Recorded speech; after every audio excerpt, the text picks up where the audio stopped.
नूह ने अपने बनाए हुए जहाज की खिड़की को खोलकर बहुत ध्यान से सुनेगा, लिखा है वचन 7 में, एक कौवा उड़ा दिया। जी दोस्तों, कौवा उड़ा दिया। अब ये कौवा था या कुछ और था, ये अलग विषय, लेकिन ये पक्का है कि ये पक्षी था। अब यहां कौवा है तो मैं कौवा लेके चलूंगा। लिखा है कि कौवा को उड़ा दिया। अब प्रश्न है कि कौवा पहले कहां था? इसको पढ़ लीजिए, हजम कर लीजिए, तब तक पानी पी लेता हूं। जी, लिखा है एक कौवा उड़ा दिया। जब तक जल पृथ्वी पर से सूख ना गया तब तक कौवा इधर उधर फिरता रहा। मैं रिपीट कर दूं कि एक कौवा उड़ा दिया और जब तक जल पृथ्वी पर से सूख ना गया तब तक कौवा इधर उधर फिरता रहा। इसका मतलब क्या पता है? कौवा लौटकर नूह के पास नहीं गया। वाह, मुझे अब इसके ऊपर बात करनी है। अब वचन को 8 के साथ कनेक्ट करते हुए लिखा है, फिर उसने अपने पास से एक कबूतरी को उड़ा दिया कि देखें कि जल भूमि से घट गया कि नहीं। तो एक है कौवा, दूसरा है कबूतरी, फीमेल कबूतरी। वचन 9, उस कबूतरी को अपने पैर टिकने के लिए कोई आधार ना मिला तो वह उसके पास जहाज में लौट आई, क्योंकि सारी पृथ्वी के ऊपर जल ही जल छाया था। तब उसने हाथ बढ़ाकर उसे अपने पास जहाज में ले लिया। अब आपको नहीं समझा तो मैं समझा देता हूं। पहला कौवा उड़ाया, कौवा वापस आया नहीं आया, लेकिन जब कबूतरी को उड़ाया तो कबूतरी वापस आई। ये देखो वापस आई। मेरा प्रश्न है, कौवा वापस क्यों नहीं आया? कौवा वापस क्यों नहीं आया? दूसरी बात, कौवा कहां था? अंदर। तो जो पक्षी अंदर का है, और याद रखो 150 दिन, फिर 120 दिन, फिर और फिर उसके बाद के जो जल सूखने का जो उसके बाद का प्रोसेस, एक जानवर या एक पक्षी एक जगह पे रह के है ना, वहां का आदी हो जाता है। अब आप सोचिए, ये कौवा कभी अंदर का था ही नहीं, तो ये अंदर का आदि कहां से होगा? आदत कहां से होगी? आदि का मतलब है उसको आदत कहां से होगी? मैं रिपीट कर दूं, आप एक कुत्ते को लेकर आए, कोई भी पालतू कुत्ता, ब्रांडेड कुत्ता, अच्छी नस्ल का कुत्ता, कोई भी कुत्ता लेकर आइए, आप उसको 1 हफ्ता पालिए, आपको पता है उसको वहां की आदत हो जाएगी। ये तो 50 दिन, 150 दिन, 120 दिन, उसके बावजूद भी ये कौवा, उसको जैसे ही खिड़की खुली मिली उसने बोला मौका आ गया। अब आपको पता है इसका मैं कनेक्शन कहां से कर रहा हूं? जी, मैं करना चाहता हूं। मैंने क्या कहा था? नूह का जहाज किसके समान है? कलीसिया। याद आ गया आपको? अब कलीसिया, जैसे नूह के जहाज में ये कौवा है ना, वैसे ही आज बहुत सारी कलीसिया में कुछ कौवे हैं। आगे आप लोग समझ गए होंगे। वापस बोलूं, जैसे नूह के जहाज में कुछ कौवे थे ना ऐसे टाइप के, वैसे ही आज भी कलीसिया में कुछ कौवे हैं। ऐसे कुछ कौवे हैं जिनको जैसा ही मौका मिलता है सीधा बाहर, सीधा बाहर, और वो एहसास तक नहीं करते कि हम थे कहां के। हम यीशु के हैं, हम अंदर वाले हैं, हम मसीह वाले हैं, मैं परमेश्वर का हूं, मैं परमेश्वर का संतान हूं, परमेश्वर की आत्मा मुझ पे रहती है, लेकिन उनको जैसा ही मौका मिलता है खत्म। आज एक अद्भुत बात आपको बताने जा रहा हूं जिसने मुझे बहुत बहुत प्रभावित किया, इंपैक्ट उस बात की बात, उस बात को लेकर मैं आपके बीच में रखने जा रहा हूं। शायद वो भाई मुझे देख भी रहे हैं। आपको पता है, मुझे जो 2-3 बार से भी कॉल करे उन्होंने, वो आज मुझे कह रहे थे कि डैनियल भाई, मैं सबसे पहला यीशु को नहीं मानता। दूसरे शब्दों में, मैं यीशु वाला नहीं हूं। यीशु वाला से मेरा मतलब है, आपको समझना होगा, वो चर्च नहीं जाता, उसने बपतिस्मा नहीं लिया, उसके पास ना तो बाइबल है, ना उसने अपना जीवन अभी तक प्रभु को दिया। फिर मैंने उसको पूछा, फिर आप यीशु के बारे में जानते कहां से? उसने कहा, मैं आपकी बाइबल स्टडी जो चल रही है ना, उत्पत्ति की किताब, उसको शुरू से देख रहा हूं। मुझे किसी ने भेजा और मैं देखने लगा, और मुझे इतना अच्छा लगा कि अभी मुझे एक प्रकार का डर आ गया है। मैंने बोला, सर वो डर क्या है? अब जरा ध्यान से सुनिए। उसने कहा, मैं जहां काम करता ना सरकारी मैं खाने में, या फिर जो भी सरकारी ऑफिस वगैरह होता है, वहाँ की जो पेमेंट है ना, वो हर महीने नहीं मिलती है, बहुत तकलीफ से मिलती है।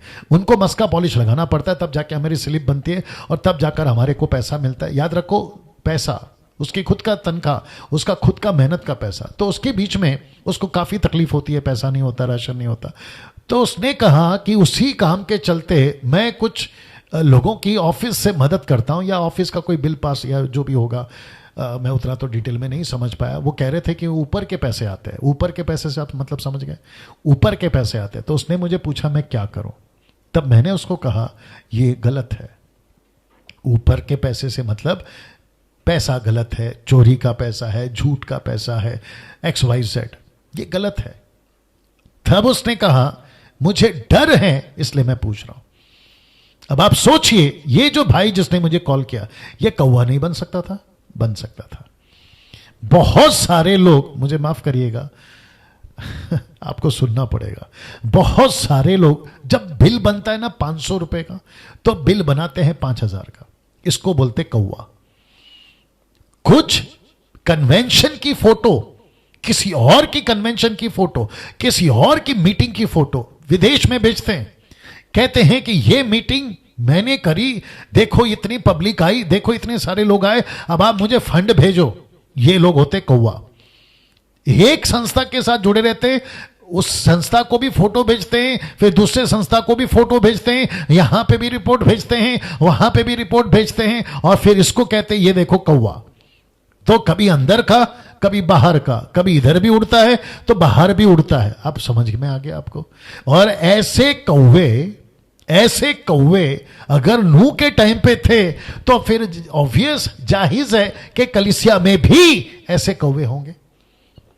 और जिसको मैं अनुभव से बात कर रहा हूं, वो जिसने कहा ना कि डैनियल राज सुधर जाओ, जिसने वो वीडियो बनाई, वो कहते हैं कि डैनियल राज को देखा है क्या? मैं उसको पूछना चाहता हूं, अगर मेरी आवाज या ये वीडियो वहां तक पहुंचता है, मुझे जानता कितना है भाई तू? मुझे जानता कितना है? तुम जहां से भी हो, जिसके भी इलाके से हो, या जिस शहर से तुम आते हो, तुम अपना शहर उतना नहीं घूमे होगे ना। तुम्हारी 60 साल की उम्र में, मैं 45 साल की उम्र में भारत घूम लिया हूं, भारत का 29 राज्य घूम लिया हूं। और आप जितनों को नहीं जानते ना, आपके 60 साल की उम्र में मैं उतना सब कुछ जान चुका हूं, एक एक डिनोमिनेशन या एनीवे वहां पे नहीं जाऊंगा। तो ऐसे बहुत सारे कौवे जिनको मैं खुद व्यक्तिगत तौर पे जानता हूं, मेरी मीटिंग में आते हैं, मेरी मीटिंग का फोटो खींचते हैं। मैं जहां की बात कर रहा हूं समझ गए होंगे आप लोग, और जहां 20-25 हजार पब्लिक आती है, उस जगह की फोटो निकालते हैं और कहीं और भेजते हैं, कहते हैं ये मेरी चर्च है, ये मेरा क्या कहते हैं ना भीड़ है, और उसको फिर मैं क्या कहूं, कौवा। अब आया समझ में? विदेशों से पैसा लेते हैं, वो भी झूठे तरीके से, इसको कहते हैं कौवा। अब एक बात बोलने जा रहा हूं, ध्यान से सुनिएगा। इन सब पैसों का हिसाब, एक एक पैसों का हिसाब बड़े ध्यान से सुनिएगा, आपको देना पड़ेगा, आपको देना पड़ेगा। एक एक एक एक वचन पढ़ो, मत्ती की किताब उसका 6वां अध्याय वचन 20 से निकलना।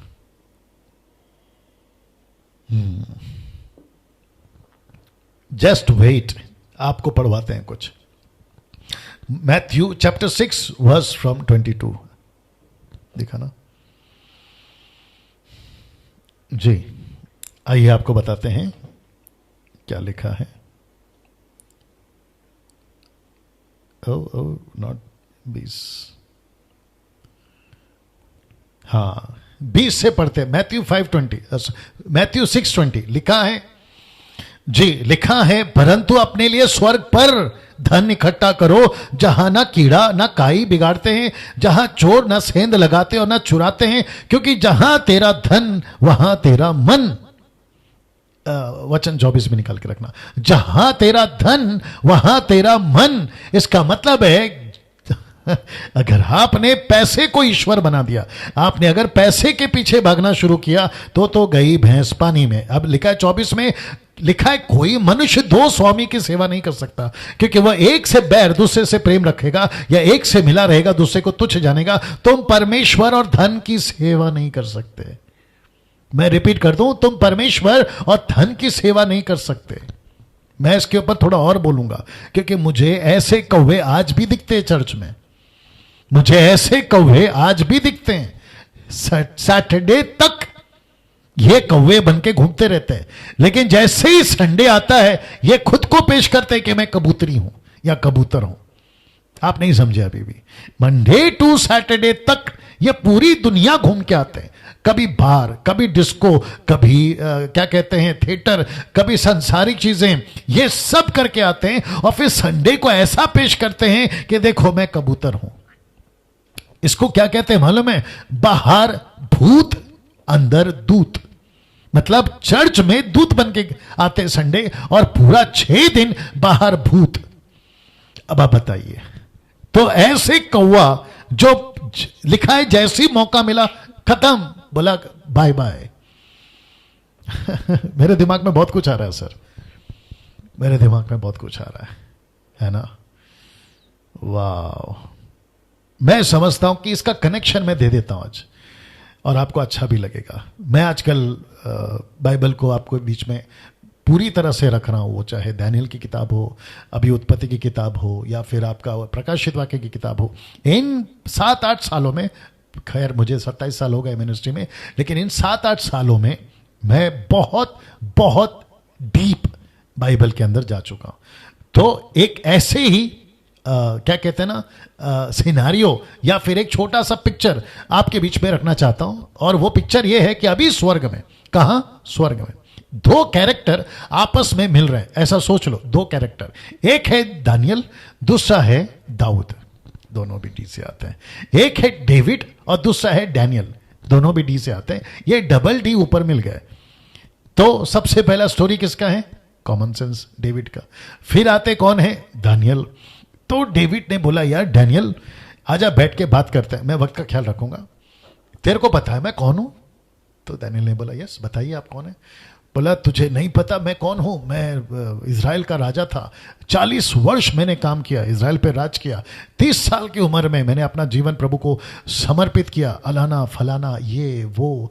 अरे मैं गोलियात को मारा हूं, तेरे को पता है डैनियल, मैंने गोलियात को मारा। अरे मैं तो तलवार ऐसे चला ले लेता, अरे मैं तो गोल्फन ऐसे घुमा लेता था, और मेरी क्या पब्लिसिटी थी, मेरी क्या पॉपुलैरिटी थी। शाहुल के लिए नारे लगते थे 1000 के, लेकिन जब मेरी बारी आई ना तो लाखों के नारे लगते थे। तब धीरे से डैनियल ने बोला डेविड भाई सब ठीक है, क्योंकि मैं तो आपके बाद आया था, आपकी थोड़ी बहुत स्टोरी मेरे को भी पता है। बोला वो क्या? बोला माफ करना आपको बुरा लगेगा, और वापस कह रहा हूं ये सब इमेजिन करिए ऐसा हुआ होगा, नहीं तो विचित्र प्राणी लोग इसके ऊपर वीडियो बनाएंगे। एनीवे, तो डैनियल कहता है माफ करना दाऊद भाई, डेविड भाई आपके बारे में स्टडी करा हूं। बोला क्या स्टडी करा है? बोला आपका सब ठीक था, लेकिन जो आपने छत पे कौवागिरी दिखाई ना आपने जो छत पे कौवागिरी दिखाई ना, वो जरा ठीक नहीं था। अब आपको पता है दाऊद वहां पर क्या हो गया होगा? बोला हाँ यार बात तो सही है। बोला डैनियल तेरे लाइफ में? बोला देख भाई मैंने गोलियत को नहीं मारा, मैंने तेरे जैसे तलवार नहीं चलाए, मेरे को गोलफल चलाने नहीं आता था, मैं कोई युद्ध पे नहीं लड़ा, और ना ही मेरे ऊपर किसी प्रकार के लाखों के नारे लगे, लेकिन मैंने पूरी लाइफ में एक चीज सीखा था। बोला वो क्या? बोला कौवागिरी कभी नहीं किया। वाह सी दैट मैंने कौवागिरी कभी नहीं किया। मुझे ऐसा लगता है कि इसके ऊपर अलग से एक टॉपिक बना के प्रचार करना होगा, कौवागिरी, है ना? तो दाऊद को तब पता चला यार तलवार चलाना बड़ी बात नहीं होती, भाला चलाना बड़ी बात नहीं होती, गोलफल चलाना बड़ी बात नहीं होती, कुछ और करना बड़ी बात नहीं होती। ये जो कौवागिरी हुई है ना मेरे से, ये नहीं होना चाहिए था, ये नहीं होना चाहिए था। क्या बात है ये नहीं होना चाहिए था। और डैनियल ने बोला यार तेरा सब ठीक है, लेकिन जो छत पे तूने कौवागिरी करी ना, वो तूने नहीं करना चाहिए था। और न जाने ऐसे कितने, अब उसका सबका बताने का टाइम मेरे पास में नहीं है, लेकिन मैं समझता हूं कि आप एक बात को सीखे, यहां पे कौवा वापस नहीं आया। मुझे नहीं पता, अभी मुझे जितने लोग सुन रहे हैं, ये सुनते सुनते आपको भी एहसास हुआ होगा, आप दाऊद की बात करते हैं लेकिन कौवागिरी को क्यों भूल गए? आप दानियल की बात करते हैं लेकिन उसके जिंदगी में कभी कौवागिरी नहीं किया। अगर मेरी भाषा समझ में आ रही है, कौवागिरी का मतलब क्या होता है आप लोग समझ जाइएगा, ठीक है ना? तो वापस आता हूं, जो मुझे अभी देख रहे हैं, आप बहुत फेमस हैं, लेकिन कहीं ना कहीं आपके जीवन में कौवागिरी चल रही है। आप बहुत बड़े सिंगर हैं, नेशनली इंटरनेशनली, आप खुद को गॉस्पेल सिंगर कहते हैं, लेकिन मैं पूछना चाहूंगा कौवागिरी का क्या? तुम पैसे खा रहे हो, तुम झूठ बोल रहे हो, तुम लालच में हो, तुम घमंड पे चल रहे हो, तुम खुद को फेमस कर रहे हो, तुम परमेश्वर की इच्छा को नहीं खुद की इच्छा पूरी कर रहे हो। इसको कहते हैं कौवागिरी। जी, इसको कहते हैं कौवागिरी। तुम जब शुरू किए थे ना, तुम जीरो थे, तुम कुछ नहीं थे, आज तुम हीरो बन गए, लेकिन तुम्हारी कौवागिरी अभी भी चल रही है। तुमको परमेश्वर ने कहां से उठाकर कहां लेकर गया, लेकिन तुम उसको भूल गए ये कौवागिरी के चक्कर में। मुझे नहीं पता परमेश्वर आपसे कैसे बात कर रहा है, लेकिन मैं चाहता हूं कि आप इसके ऊपर ध्यान दें। परमेश्वर ऐसे कबूतर चाहता है आज, जब बाहर का माहौल ठीक नहीं है तो लौट कर वापस आए। लिखा है, फिर उसने अपने पास से एक कबूतर को भी उड़ा दिया कि देखे कि जल भूमि से घट गया कि नहीं। उस कबूतरी को अपने पैर टेकने के लिए कोई आधार ना मिला, तब वह उसके पास जहाज में लौट आई। इसका मतलब क्या है? क्योंकि सारी पृथ्वी के ऊपर जल ही जल छाया था, तब उसने हाथ बढ़ाकर उसे अपने पास में जहाज में ले लिया। इसको कहते हैं कबूतरगिरी। इसको कहते हैं कबूतरगिरी। ये पक्षी शुद्ध पक्षी में आता है, लेकिन ये कौवा अशुद्ध पक्षी में आता है। ये दोनों के दोनों आज चर्च में पाए जा रहे हैं। आपको बाहर तकलीफ है, लेकिन आप लौट कर आइए प्रभु के पास में। आपको पता है कि यह नजारा अच्छा नहीं है, मैं क्या करूं, टाइम को भी ध्यान में रखना है। आपको पता है जब आप पार्टीज में जाते हैं, पार्टीज का मेरा मतलब है दूसरों की पार्टी में, फंक्शंस में, शादियों में, मंगनी में, XYZ, आप अविश्वासियों के बीच में जाते हैं, तब ये मुझे लाइन बहुत अच्छा लगा, कबूतरी को अपने पैर टेकने के लिए कोई आधार ना मिला, वो लौट कर वापस आ गई जहाज में। इसका मतलब क्या है? इसका मतलब है आप पार्टी में गए, फंक्शन में गए, किसी की मंगनी में गए, किसी के बर्थडे पार्टी में गए, वहां बियर चल रहा था, दारू चल रहा था, सिगरेट चल रहा था, गलत काम चल रहा था, और आप एक विश्वासी हैं। वहां डिस्को चल रहा था, पब क्या कहते हैं, डीजे बज रहा था, पिक्चर लीला शीला, मुन्नी बदनाम, ये सब चल रहा था, और आपको पता चला ये मेरी जगह नहीं है, लौट कर घर चला जाना था। और कई लोग ऐसे घर चले जाते हैं। आपको पता है कुछ लोग क्या करते हैं? वहां पर जाकर कौवागिरी कहते, मैं क्या करूं, मैं फंस गया था वहां पर, मैं क्या करूं, थोड़ा सा पी लिया था वहां पर, पुराना दोस्त मिल गया था, मैं क्या करूं, वहां पर एक बियर का ग्लास पी लिया मैंने, मैं क्या करूं, वहां पर ठंड बहुत थी तो ब्रांडी पी ली मैंने। हद होती है यार, तुम तो कौवेगिरी पे आ गए, तुम तो कौवेगिरी पे आ गए। और परमेश्वर कहता है ये कबूतरी का क्या लिखा है, उसको पैर रखने की जगह नहीं मिली और वो लौटकर जहाज पे आ गए। मैं आपको एक और बात बता देता हूं, 1200 लोग मुझे देख रहे हैं, मैं चाहता हूं कि मेरे साथ में आखिर तक बने रहें और ऐसे ऐसे प्रचारकों को खूब शेयर करिएगा। मैं आपको और एक बात बता दूं, आपको बहुत मौके मिले थे वहां से निकलकर चले जाने का, लेकिन आपने कौवागिरी दिखा दी। कुछ लोग कहते हैं कि पास्टर डैनियल हम वहां चले गए थे, लेकिन हमको जैसे ही पता चला ये गलत है, हम निकल कर आ गए। इसको कहते हैं कबूतरगिरी। एक है कौवागिरी, दूसरा है कबूतरीगिरी। मैं पूछना चाहता हूं कि आज ये दो पक्षियों में आपका स्थान कहां पर है? क्या बात है दोस्तों, वाह क्या बात है। जरा सोचिए, आज परमेश्वर का आत्मा आपसे बात कर रहा होगा। कोई घर पर बैठ के मुझे अभी सुन रहा है, मैं उनसे बात करता हूं, कोई बहन, कोई भाई, कोई बुजुर्ग, कोई जवान, आपको कई मौके मिले कबूतरीगिरी दिखाने का, आपने क्या किया? आप वहां टिक गए या जहाज में लौट गए? बहुतों को कौवागिरी दिखाने का मौका मिला और आप वहीं फंस गए। माफ करें, आपको कबूतरीगिरी दिखाने का था, लेकिन तुमने कौवागिरी दिखा दी।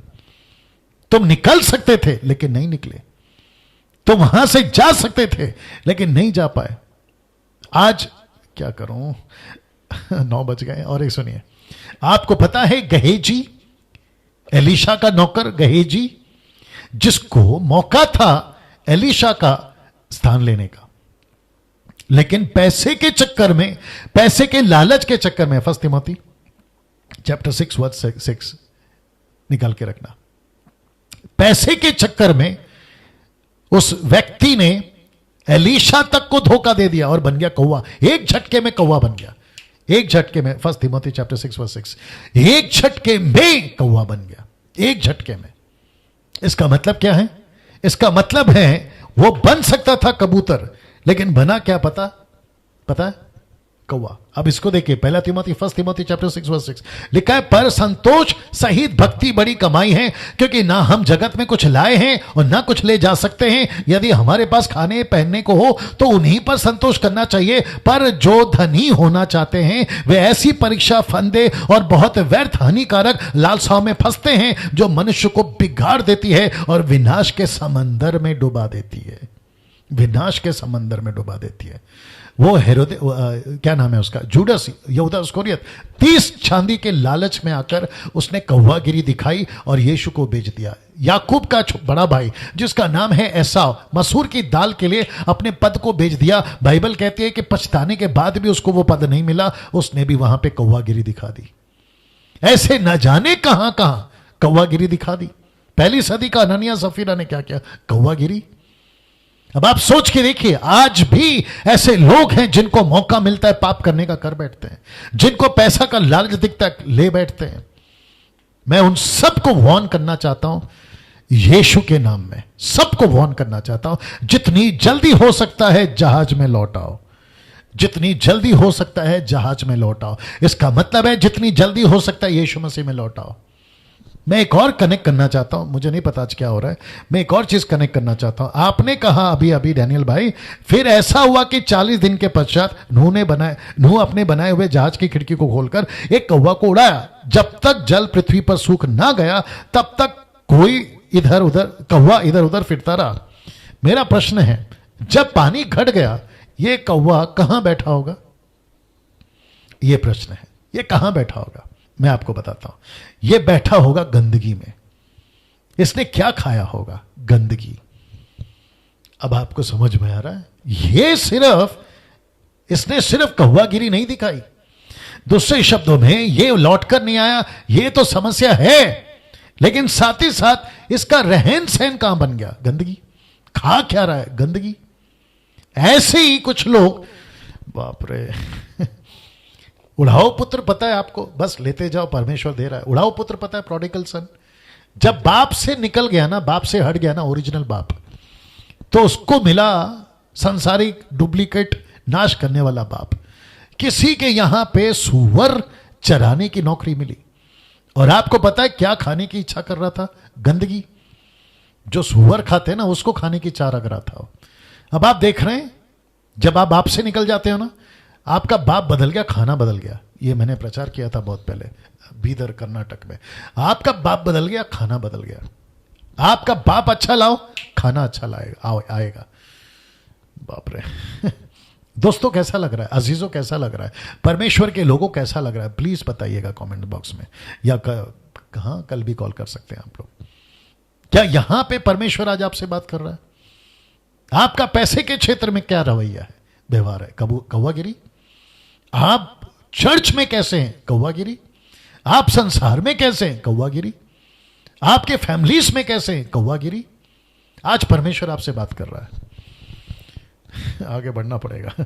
फिर उसने अपने पास एक कबूतरी को उड़ा दिया कि देखे कि जल भूमि से घट गया कि नहीं। उस कबूतरी को अपने पास उस कबूतरी को अपने पैर टेकने के लिए कोई आधार ना मिला, तो वह उसके पास जहाज में लौट आई, क्योंकि सारी पृथ्वी के ऊपर जल ही जल था। तब उसने हाथ बढ़ाकर उसे अपने पास में ले लिया। अब वचन 10, तब और 7 दिन तक ठहरकर, ये कौवा मेरे दिमाग से नहीं जा रहा, 7 दिन तक कौवा क्या किया होगा?